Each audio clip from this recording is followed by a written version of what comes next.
I didn't have a classical literature education to begin with.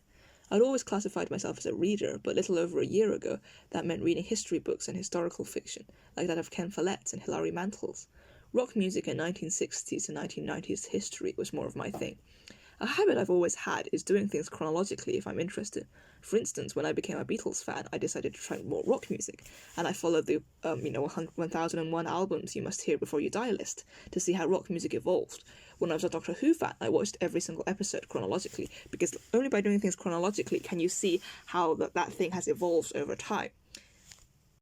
In fact, I love chronology so much that I did lots of chronologies on my rock music blog, and in fact one of my most popular posts is my chronology of British rock music. The blog was where I analysed bands kind of seriously, as I've always been a kind of serious person. I analysed how the band members came together and fell apart based on the personalities displayed in their biographies, how the song lyrics showed the spirit of the times. For instance, how Led Zeppelin's Misty Mountain Hop criticises what the hippie movement became. In fact, that analysing of rock lyrics is where I started to do literature seriously. I remember I was analysing progressive rock music lyrics, which are notorious for being like almost indecipherable. And in the end, I got so frustrated because I thought that all this time and energy, and it's not actually that rewarding because like usually some progressive lyrics are just like thrown in there because the author just wanted them to rhyme. And so I felt really frustrated, and I thought that poetry can't be much harder than this. But while before I'd always thought of poetry as hard, so I actually googled like the hardest poem, and unsurprisingly, T.S. Eliot's The Wasteland popped up. Surprisingly, The Wasteland was actually kind of easy for me to analyse after I'd had the practice of like analysing progressive rock lyrics. But reading it was like so much more rewarding than analysing progressive rock lyrics, which were usually gibberish. In fact, it felt like an opening of my mind.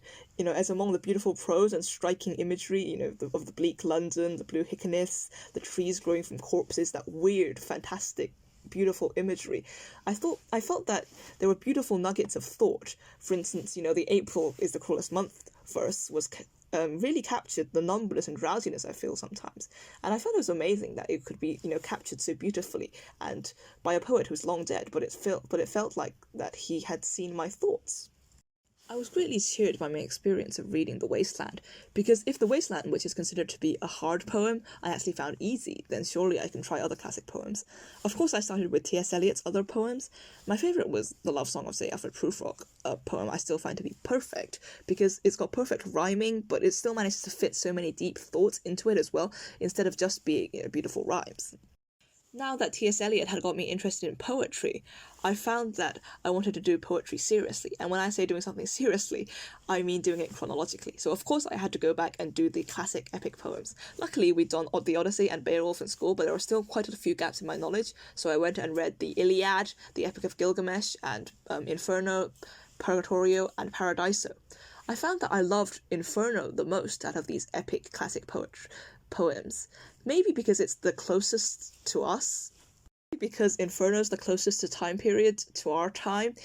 It feels surprisingly human. For instance, in the Circles of Hell, there are lots of characters I felt, who didn't belong in hell. They seem perfectly nice characters. For instance, in the first Circle of Lust, two adulterous characters were doomed there. But I honestly felt that they didn't deserve their fate, and I actually felt kind of sad for them, which is saying something, because I didn't actually really feel for any of the characters in any other of the epic poems, because I felt that they were, too far away from real life for me to feel. Because Inferno is closest in time period to our time, I found that the characters in Inferno were very, very human and believable. For instance, when they're talking about Ulysses and his lust and love of the sea, I found that it was strikingly moving compared to like the other classic epics, which I sometimes found to be larger than life and therefore somewhat unrelatable. After trying the classic epics, I decided to follow the chronology down the line, and then I read some Shakespearean sonnets, John Donne poems, Milton's Paradise Lost, and some of his other poems, and then the Romantics, and then the Victorians. I found that I liked the Victorians the most, especially Haussmann, because of his beautiful and cynical sort of prose. However, I also noticed something interesting. In Tennyson's Ulysses, I found that he used basically the same ideas as the bit about Ulysses in Inferno. So that was my first taste of how interconnected literature is. Like different authors from different periods may sometimes use the same ideas. And I found it's interesting because maybe all poems and all books are interconnected. The classic epic poems, I decided to try some classic Greek plays because that is a part of antiquity that I hadn't ventured before, and I found that I really, really liked Euripides. I found the Trojan woman to be way more harrowing than the Iliad itself, because with the Iliad, if you die, at least you get a heroic death, but for these poor women who are basically subjects to plunder, after they're taken away as sex slaves, so they die in drudgery, pain, humiliation, and misery instead of a heroic death like the men.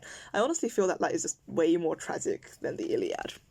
Really liked the Bacchae because it introduced me to Dionysus' wine cult, which I thought was very interesting because I felt that was very, very proto-hippie of them. And, as I really like 1960s history, I found that was very interesting. That was a very interesting connection through history. I liked Aeschylus and Sophocles less so, because I felt that their plays were too fate-based, and their characters too much at the whims of the gods, which, although it was an interesting insight into an ancient society which believed that, the gods controlled their lives, as a modern person, I think it diminishes the tragedy of the plays, because as a modern person, it's kind of hard to believe that gods interfere with everything that you do, and so that diminishes the tragedy quite a lot. Made me appreciate Euripides even more, because I felt that in his plays the gods don't really interfere. For instance, in the Trojan woman, they're all praying to the gods, but the gods don't come and help them, which I honestly feel is kind of a more realistic portrayal. Then came the Shakespeare plays, because, after reading the classic Greek plays, I felt that I needed to read some Shakespeare plays. I think I read 26 of his 39, focusing on his historical plays and tragedies, because as an aromantic asexual, I found that relationships are hard to understand, and, therefore Shakespeare's romantic plays. My favourite Shakespeare play, I think, is The Tempest, with its stunning ocean imagery. Sadly, I don't think that Shakespeare vibed with me, despite his beautiful prose, because they also felt kind of fate-based. For instance, with Macbeth, I honestly felt that it was kind of too fate-based for my liking. After Shakespeare, I decided to follow the literary play canon and read some more modern plays. I went for the three most famous American playwrights: Arthur Miller, Eugene O'Neill, and Tennessee Williams. I found that I liked Eugene O'Neill the most because he's very literary. He uses poems in his plays. For instance, in Long Day's Journey into Night, he quotes Swinburne, and I think that it gives the whole play a sort of more nostalgic feel, and I really like that sort of feeling. And also, I think that Tennessee Williams is really good with imagery. For instance, in Cat on a Hot Tin Roof, it's a lovely juxtaposing scene at the end. Maggie the cat is trying to have sex with her husband, but instead of it being a kind of sexy scene, it's actually just really, really sad. And I think his imagery is the best. But I think that, the best playwright is probably Arthur Miller. For instance, in Death of a Salesman, he's able to use vernacular language, but he's able to convey the same depth as Eugene O'Neill does. And I think that's quite a feat, because usually you think that literary language is the best for literature. Thoroughly liking the modern American plays for their realism, I decided to try some more modern British plays. And I started with Kitchen Sink Realism because it's got the word realism in it, and I thought it would be kind of similar. However, it wasn't. Although Kitchen Sink Realism kind of feels real in the setting and the language the characters use, very working class and slurry. However, I felt that the characters were unbelievable in the choices that they made. For instance, in A Taste of Honey, the female protagonist, her choice at the ending was just left me very, very confused. Read Waiting for Godot, which is arguably the most famous British/Irish modern play, and I'm glad I did, because I think that it spawned a whole bunch of imitators, including Rosencrantz and Guildenstern Are Dead, Harold Pinter's The Caretaker, and while I think that absurdism is definitely very effective in showing how fragmented modern relationships are, modern language, I do think it's very hard for you to connect with the characters, and personally, for instance, in Stoppard, I think I liked his Arcadia, which is very conventional in its storytelling, way more than I did Rosencrantz and Guildenstern Are Dead, because I find it much easier to relate to the characters when they're not talking gibberish. Then I found my favourite play, The History Boys, and I find it's actually very similar to Eugene O'Neill, both very literate and both quoting poetry. But I think The History Boys is definitely my favourite play. Then I realised I was reading too many plays and not enough novels, so I decided to try some novels, because I wanted to do it chronologically again, and I'd already read some Jane Austen, so Victorian novels should be next. I decided to read George Eliot's Middlemarch first, because I like realism, and Middlemarch is apparently the best realist novel, and I read it, and it became one of my favourite novels because of George Eliot's deep thoughts and sparkling wit. And then I read 4 more of her novels: The Mill on the Floss, Silas Marner, Daniel Deronda, Scenes of Clerical Life, because I loved her so much. And then I decided to try some Dickens, because he's the definitive Victorian writer. I found that I actually liked his more lighter sort of books, like David Copperfield and A Tale of Two Cities, because they're much more hopeful than his more downcast sort of London novels, and pretty much more famous novels like Oliver Twist, Great Expectations, and Bleak House. And then I decided to read some late Victorian novels written like in the 1890s, starting with Thomas Hardy. I read his Tess of the D'Urbervilles and The Mayor of Casterbridge, and while I loved his nature prose, I found that he was really, really miserable and depressing, so I didn't really like his style. And then I read Dracula, a classic monster novel, and it was surprisingly deep for like a monster novel, because it had like themes of like paganism and feminism, and I found it very, very interesting actually, which meant that I actually retrospectively went and read Frankenstein, another monster novel that I thought I wouldn't like because I don't like monster novels, but it was also surprisingly deep, and I love the romantic imagery inside. On to Joseph Conrad, who became one of my favourite authors because of his dense, thoughtful prose and of the worlds he constructs in his books, of olden day sailing ships, dense, sticky jungles, and like wild seas. And so his books are always fun to read because you're teleported to this interesting sort of world and you get this like clever commentary with it. And so I love his books so much. Then I read H.G. Wells, who Joseph Conrad dedicated The Secret Agent to. I actually found it more interesting than I thought, as I don't usually like sci-fi. For instance, Wars of the World I thought had interesting commentary on colonialism. When I was tackling my first modernism books, I met my favourite author, Virginia Woolf.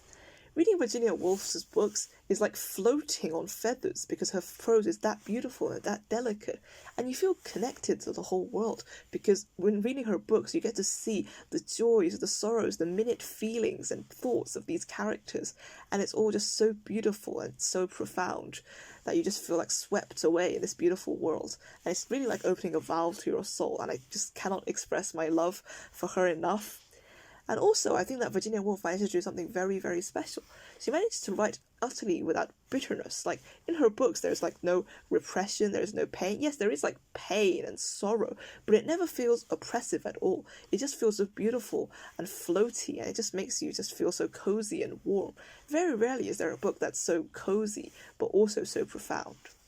After Virginia Woolf setting so high a bar, the other modernists, of course, fell a bit short. While I did like Dubliners by James Joyce, I definitely didn't like A Portrait of an Artist as a Young Man as much as Virginia Woolf because I felt a bit hard to connect with, the Catholic guilt in it. And, well, Ulysses is a hard mountain I haven't cracked yet because I've tried a few pages and I honestly felt that James Joyce was trying to make things hard. And I just don't like that because I think that literature should be a communication instead of like a puzzle. Then, obsessed with literary canon as I am, I looked up like best 20th century books, and there was the Modern Library 100 list, and I'm actually working on that at the moment. I'm actually really grateful for the list because it introduced me to books that I probably wouldn't have read otherwise. For instance, Arthur Koestler's Darkness at Noon. I probably wouldn't have picked it up because political satire books aren't really my style, but it was actually a surprisingly beautiful book about human connection, like even in darker circumstances. For instance, knocking out messages in prison and stuff. It was actually very beautiful and very touching. And at the moment, I'm working on The Adventures of Ozzie March by Saul Bellow because I thought I would really like an American sort of gritty sort of story. Reading The Adventures of Ozzie March because I want to write a novel like Rabbit Run, and I felt that The Adventures of Ozzie March, which is an urban American gritty sort of novel, I thought that would give me some pointers. Again, when I do something, I want to do it seriously and properly. I've already registered with a writing coach, and I hope to actually develop and finish the novel by the time I finish university.